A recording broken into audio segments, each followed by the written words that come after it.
be here actually. And I've never been to Gdansk before, so it's the first time for me.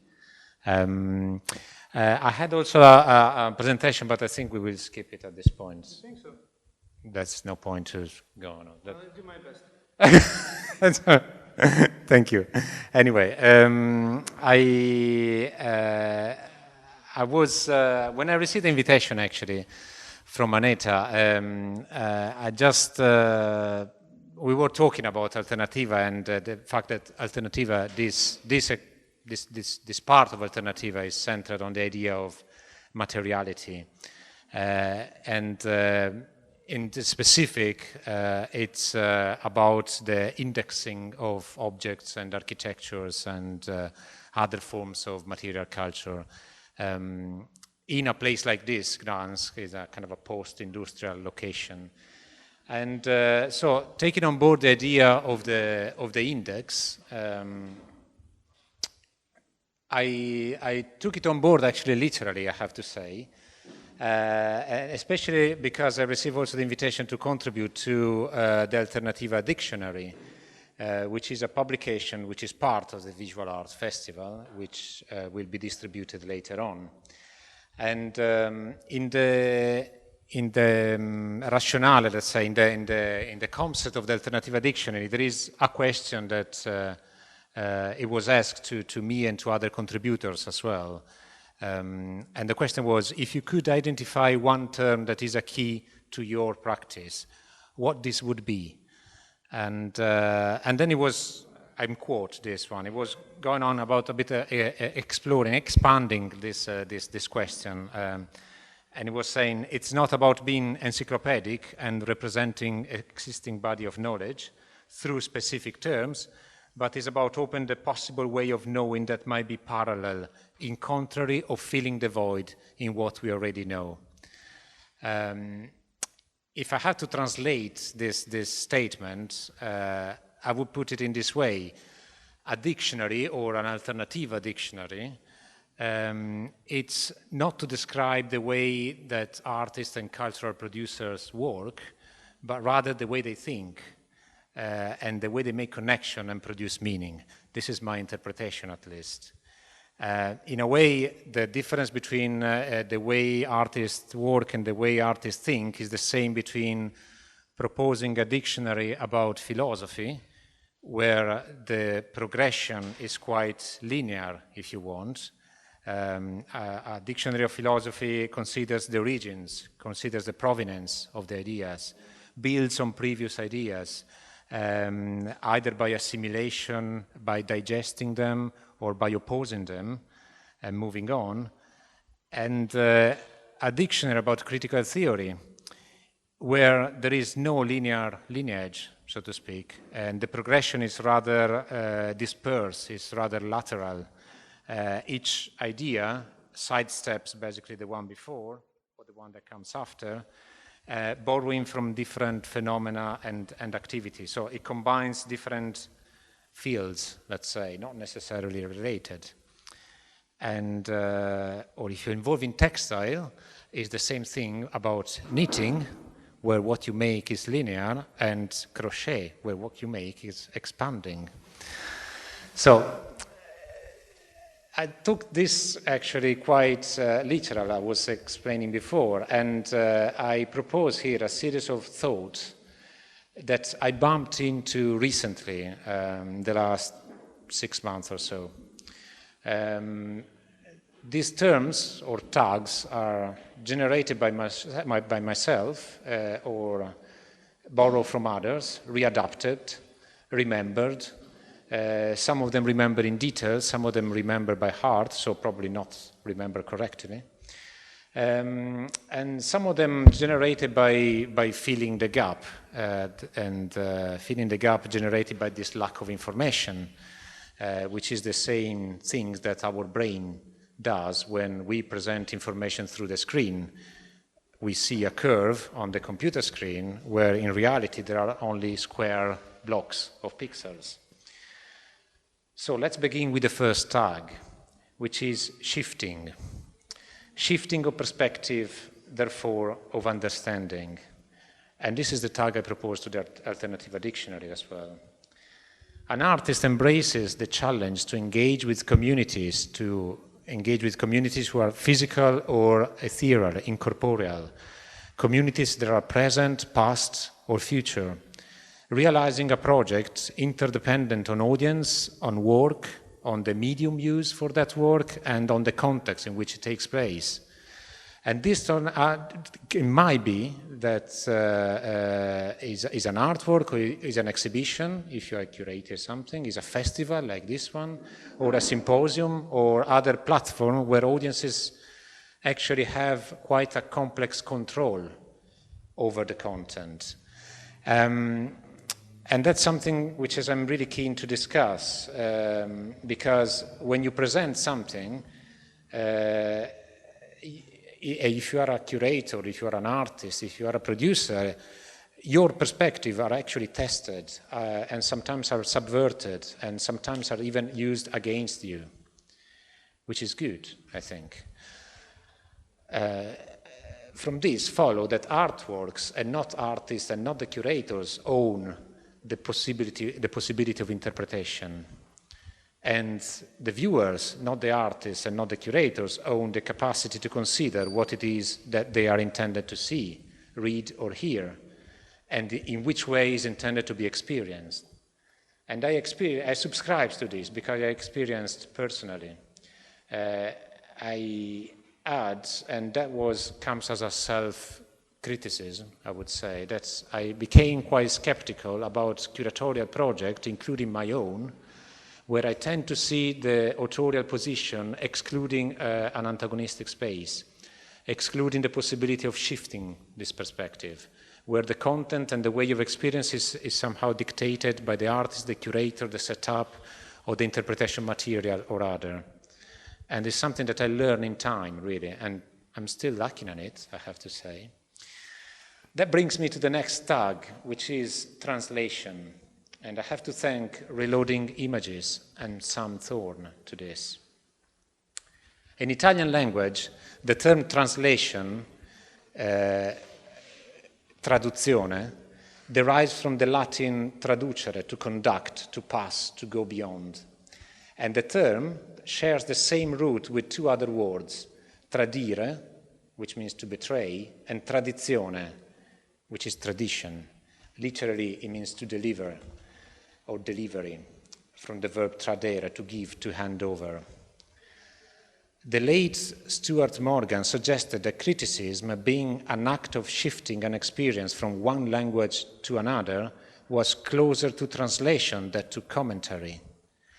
So, on the one hand, translation is concerned with the act of giving, of transmitting, of handing over, and on the other hand, this giving, this transmitting, this handing over of a tradition is configured as an act of betrayal. And this is why a translator task, and by extension an artist task and a critic's task, is by default political, because translating becomes a strategy of betrayal, the only one capable of being really faithful to its subject, maybe.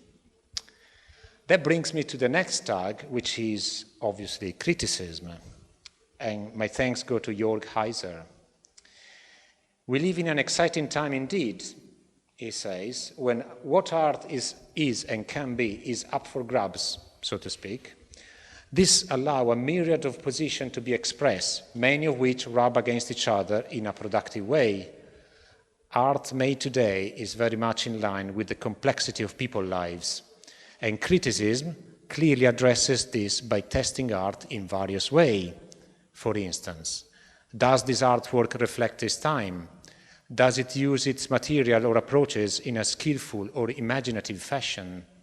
Does it express itself with wit, subtlety, and originality? Does it move you or tell you something new? Does it move the argument forward or translate it from one format to the other? And so on. This is a kind of a criteria for criticism, if you want. And they're all fine, but remember, you don't rate sunsets. You enjoy them or curse them on their own merits. As I can only live in the time that I experience now, not the time as I'm told. And that brings me to the next tag, which is middle point, or starting from the middle. And my thanks here goes to Flora Lisen. A lecture, or indeed a festival, it's obviously not the end of a process, it's not even the beginning of the end, but it's perhaps the end of the beginning of a temporal thought experiment in continuous jumps between past, present, and future, a manifesto for a non-linear concept of history. We go to the crochet idea here. I need to think of a way to produce a collective experience that allows for difference, for different histories, a history that doesn't command me to follow the line. And as an artist, I would like to stress, I have the right to start from the middle. That brings me to the next tag, which is mutation. And my thanks go to Blanca de la Torre. Art making and art curating as well have lots to do with transforming the impossible in the maybe, and the maybe in the possible, which I guess is another version of the famous quote from Godard about trying to make the possible probable and the probable possible, or something like that. I can't recall exactly. In any case, artists, and I extend this to curators as well, are able to construct realities in that undefined realm where she or he favors the dialogue with different systems, structures, and mechanisms of society. And this remain in a state of permanent reformulation.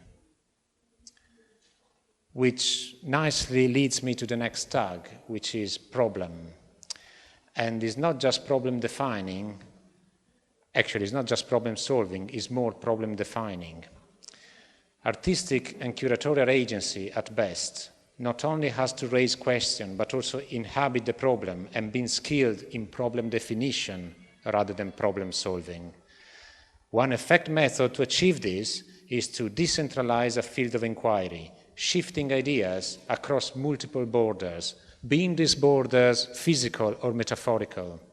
In my experience, a fruitful approach is to expand existing boundaries of art by introducing other systems, like science, law, mass media, statistics, mathematics, or others. These channels are a site for artists and curators to go beyond their comfort areas and commit to new ideas, making them readable, accessible, distributed, and diffused. It's also important to discuss the intention of these ideas and forms of contamination to the audiences. And it's important because reciprocal influences are not foreseeable. We cannot know what is going to be produced. They depend, crucially, upon a reception by the audience that might or might not be significant. I have an anecdote on this one that I just remembered yesterday.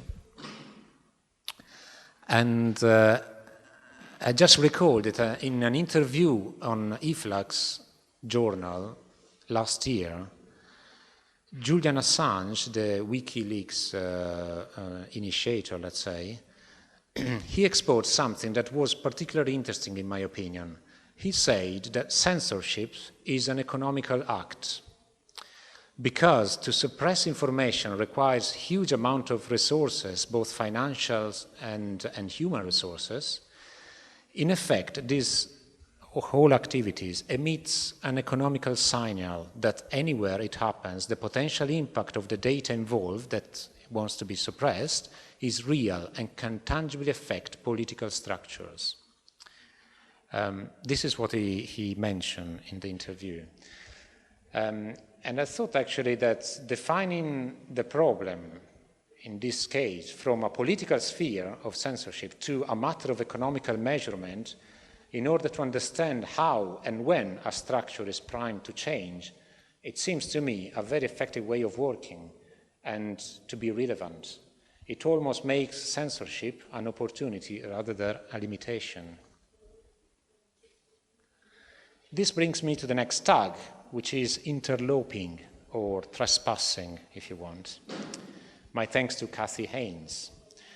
As knowledge becomes ever more specialized and public and private life becomes ever more commercialized, art will increasingly take on the role of ethical interloper. Art will entice itself into other fields, markets and discourses in ways that reintroduce difference, that crack open their normalizing effects and show another life is possible. But in the process, and here comes the tricky bit, art must never assume it has supremacy or immunity. It must always be aware of its real effects. And art must allow itself to be troubled by interlopers too, so to accept the troubles. That brings me to the next tag, which is relationship. My first thanks here to Faye Nicholson. Art making and curating generates relationships, obviously. It establishes link between objects, moments, and people. And this is for me a fundamental aspect of art, and that's why we are here today, I guess. A relationship is the meaning that emerges in the distance or in the proximity between two or more things, something that results from their position or juxtaposition. The relationship might be transient or long-lasting, intentional or accidental, harmonious or problematic. As a curator or as an artist, I might place one image next to another or a letter next to another, and the relationship between them is formed. I compare their appearance and origin. They are brought together in a moment and a context. Art making and curating is also about the relationship that I establish with other people. It's a group task. It involves working collaboratively and depends on invitation, proposition, trust, and risk. As a curator, for instance, I can provide artists with the impetus to create something new. I can start dialogues or bring together people from diverse backgrounds. I think it is important to value the nature of this relationship and exchanges, being conscious of the plural aspiration and intention that go into making an exhibition, publication, or event. And that brings me to the next tag, amateur. Double thanks to Kathy Hines here. Let's resist the dispiriting, stultifying effects of becoming professional. Instead, let's regain the enlivening, infectious spirit of amateurism. This means going back to the older definition of amateur, doing something for the love of it. This doesn't mean we should take on things for which we are dangerously unqualified, like a self-taught firework maker or a self-taught brain surgeon. Rather, becoming amateur again will give us the freedom to be honest about what we don't know, expansive in our knowledge-seeking, sustained in our curiosity, and explicit about our partiality. It will mean we can be open about our limitation and mistakes, and welcoming of conversation and collaboration. Above all, it means abandoning false power and insularity and acting instead with passion and exuberance. And that suits me very well to talk about the next tag, which is curiosity. Embrace and create the condition for a state or perhaps a process of sustained curiosity that can change me as receiver and user of a certain information through an attempt to comprehend what I'm curious about and therefore unaware of. Make more visible the contours of reality by rendering sharper and more persistent my curiosity in space and in time. In fact, to think about something in a secure way by means of structured information through the social system advocated for such is to reduce the unknown to the expected and therefore take away the possibility of learning. That brings me to the next tag, resilience. My thanks to Christiana Teju. The word resilience first appeared in the English dictionary in 1924, and since then its main use is in the field of physics. It defines the property of recovery of a body after an elastic deformation. However, it is also used to describe someone's ability to recover or to adapt due to drastic changes. It might be that artists and curators from hegemonic countries will have to learn from their counterparts established in developing context how to work, to think and to act, because we are in a world of crisis, precariousness and instabilities, which is a common state of things in many parts of the world, and indeed a familiar situation for some of you at home. Once I heard a colleague from New York saying that the world of art is a safe world. It did not shock me, as actually I thought the same.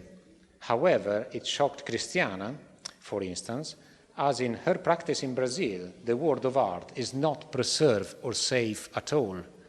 Art workers confront on a daily basis all sorts of barriers, interruption and threats. As budget cuts target museum, grants and foundations worldwide, as a consequence of money shortage or of ideologies as well, adaptability becomes mandatory.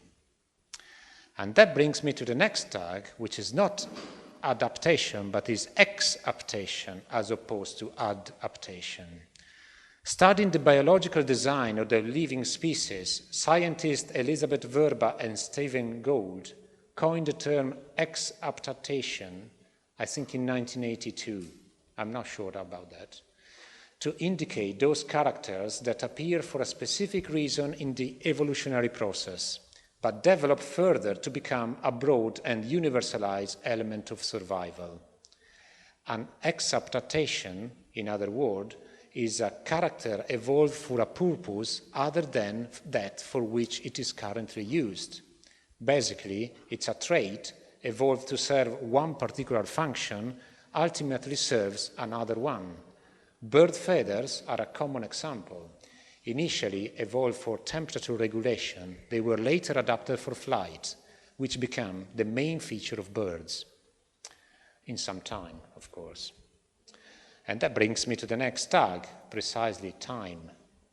Delaying or anticipating the act of decoding something can lead to the reappropriation or aspect of daily life.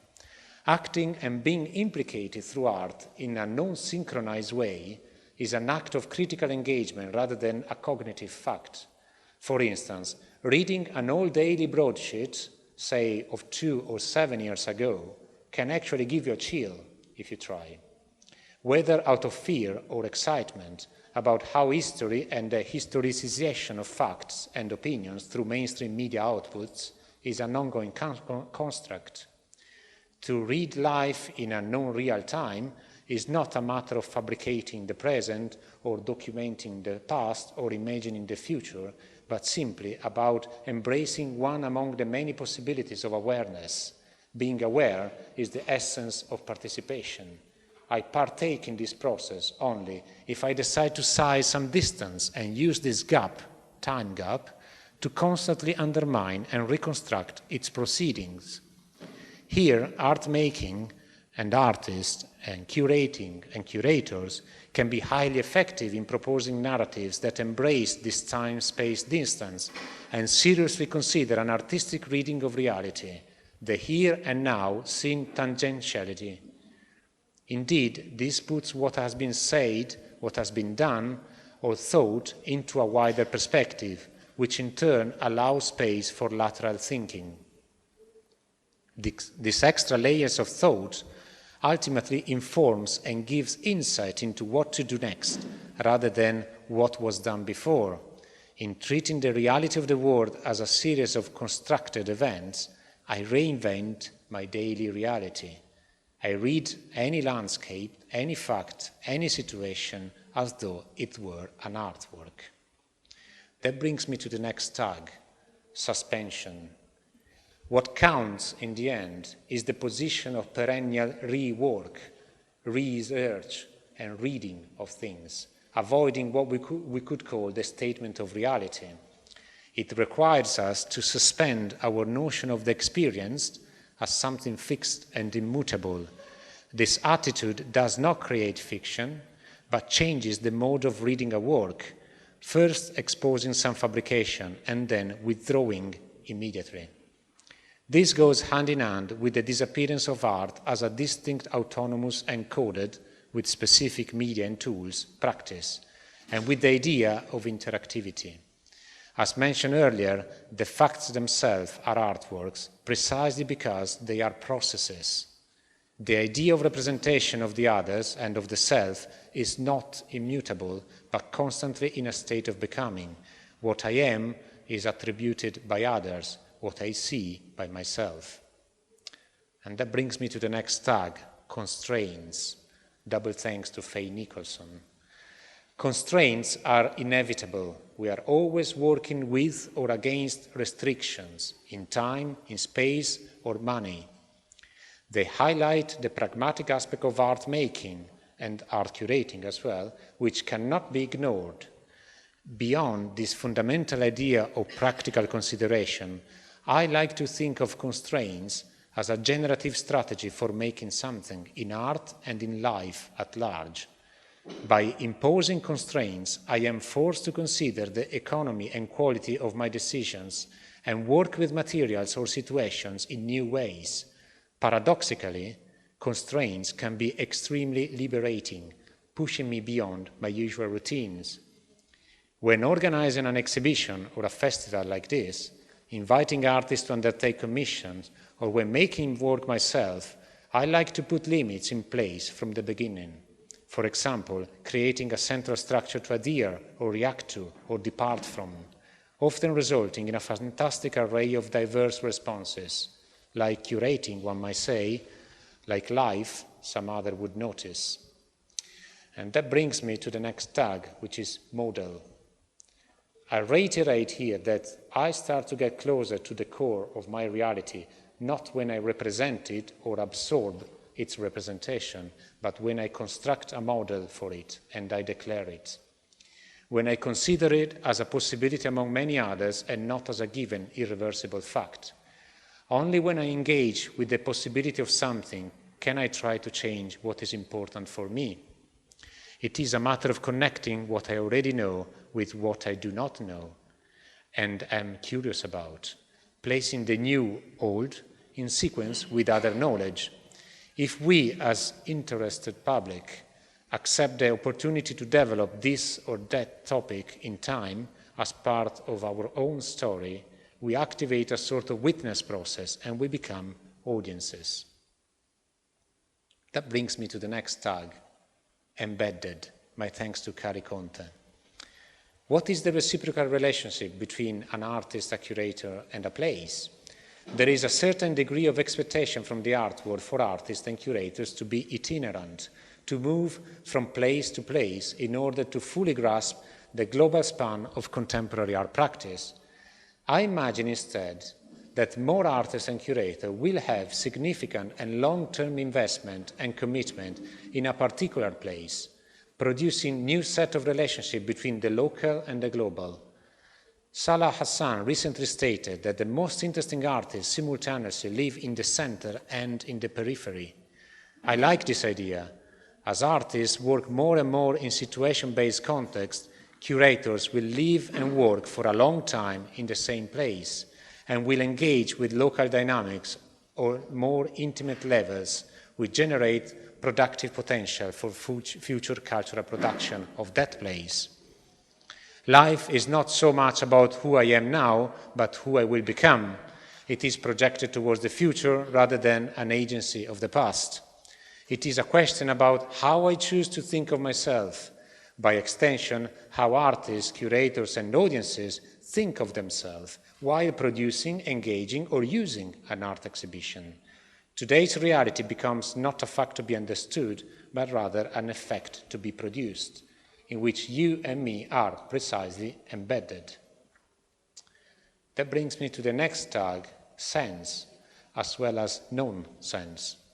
Triple thanks to Faye Nicholson. Does it make sense? Art making and curating involves making sense of gathered or created material and situations, grasping or shaping a meaning and communicating that to others. Making sense relates to knowledge, science, and systems, favoring clarity and logic, order, over loops and chaos. However, making nonsense can also have a value, and I like it when artists and curators play with structure that defines the sensible. By sense, I also refer to the senses, obviously, our perceptions of and responses to the tangible world. I like exhibition that considers how viewers may engage with material on the level of the senses, innovatively considering ideas of space, scale, or sound, for instance. And finally, sense refers to an indistinct feeling of intuition or instinct. I sense that so-and-so. I think a lot can be said for intuition, which is a sense that might develop from the combination of experience, taste, and chance, sensing that something will or won't work and trusting this instinct enough to take a risk is potentially a very interesting strategy to generate unexpected results. That brings me to the next tag, which was the first one, shifting, perspective, therefore understanding, and so on. Thank you.